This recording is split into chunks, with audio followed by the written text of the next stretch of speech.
ಭಗವದ್ಗೀತೆಯ ಪುಟ 2. ವೃಂದಾವನದ ರಾಣಿಯಾದ ಮತ್ತು ಯಾರ ಮೈಬಣ್ಣವು ಕರಗಿದ ಚಿನ್ನದಂತಿದೆಯೋ ಆ ರಾಧಾರಾಣಿಗೆ ನನ್ನ ಪ್ರಣಾಮಗಳು. ನೀನು ವೃಷಭಾನುರಾಜನ ಮಗಳು ಮತ್ತು ನೀನು ಕೃಷ್ಣನಿಗೆ ಅತ್ಯಂತ ಪ್ರಿಯಳು. ಭಗವಂತನ ಎಲ್ಲ ವೈಷ್ಣವ ಭಕ್ತರಿಗೆ ನನ್ನ ಭಕ್ತಿಪೂರ್ವಕ ಪ್ರಣಾಮಗಳು. ಅವರು ಕಲ್ಪವೃಕ್ಷಗಳಂತೆ ಎಲ್ಲರ ಇಚ್ಛೆಗಳನ್ನು ನಡೆಸಿ ಕೊಡಬಲ್ಲರು ಮತ್ತು ಪತಿತಾತ್ಮರ ವಿಷಯದಲ್ಲಿ ಅವರು ಬಹು ಕೃಪಾಳುಗಳು. ಶ್ರೀಕೃಷ್ಣ ಚೈತನ್ಯರಿಗೆ, ಪ್ರಭು ನಿತ್ಯಾನಂದರಿಗೆ, ಶ್ರೀ ಅದ್ವೈತ ಗಾದಾಧರ ಶ್ರೀವಾಸ ಇವರಿಗೆ ಮತ್ತು ಭಕ್ತಿ ಮಾರ್ಗದಲ್ಲಿರುವ ಇತರ ಎಲ್ಲರಿಗೆ ನಾನು ವಂದಿಸುತ್ತೇನೆ. ಭಕ್ತಿಯನ್ನು ಗೀತೋಪನಿಷತ್ತು ಎಂದು ಕರೆಯುತ್ತಾರೆ.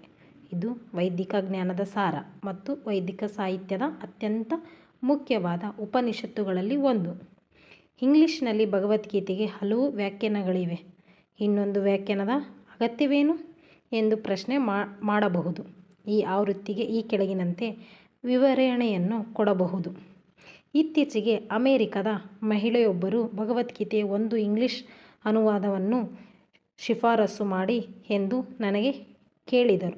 ನಿಜ, ಅಮೆರಿಕದಲ್ಲಿ ಭಗವದ್ಗೀತೆಯ ಇಂಗ್ಲಿಷ್ ಆವೃತ್ತಿಗಳಲ್ಲಿ ಹಲವಾರು ಲಭ್ಯವಿವೆ. ಆದರೆ ನಾನು ನೋಡಿರುವ ಮಟ್ಟಿಗೆ ಅಮೆರಿಕದಲ್ಲಿ ಮಾತ್ರವಲ್ಲ, ಭಾರತದಲ್ಲಿ ಸಹ ಇದು ಪ್ರಮಾಣಭೂತವಾದದ್ದು ಎಂದು ಕಟ್ಟುನಿಟ್ಟಾಗಿ ಹೇಳಬಹುದಾದ ಒಂದು ಆವೃತ್ತಿಯೂ ಇಲ್ಲ. ಏಕೆಂದರೆ ಬಹುಶಃ ಪ್ರತಿಯೊಂದರಲ್ಲಿಯೂ ವ್ಯಾಖ್ಯಾನಕಾರನು ಭಗವದ್ಗೀತೆಯ ವಾಸ್ತವವಾದ ಅಂತರಾರ್ಥವನ್ನು ಮುಟ್ಟದೆ ತನ್ನ ಅಭಿಪ್ರಾಯಗಳನ್ನಷ್ಟೇ ವ್ಯಕ್ತಪಡಿಸಿದ್ದಾನೆ. ಭಗವದ್ಗೀತೆಯ ಅಂತರಾರ್ಥವನ್ನು ಭಗವದ್ಗೀತೆಯಲ್ಲೇ ಹೇಳಿದೆ.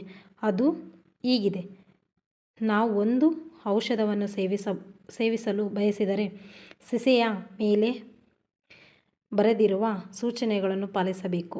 ನಮ್ಮ ಕೈಯಾಳಿಗೆ ಅಥವಾ ಸ್ನೇಹಿತನೊಬ್ಬನಿಗೆ ಸೂಚನೆಗೆ ಅನುಗುಣವಾಗಿ ಔಷಧವನ್ನು ತೆಗೆದುಕೊಳ್ಳಲು ಆಗುವುದಿಲ್ಲ. ಸೀಸೆಯ ಮೇಲೆ ಹೇಳಿರುವ ಸೂಚನೆಗಳಿಗೆ ಅಥವಾ ವೈದ್ಯರೊಬ್ಬರ ಸೂಚನೆಗಳಿಗೆ ಅನುಗುಣವಾಗಿ ತೆಗೆದುಕೊಳ್ಳಬೇಕು.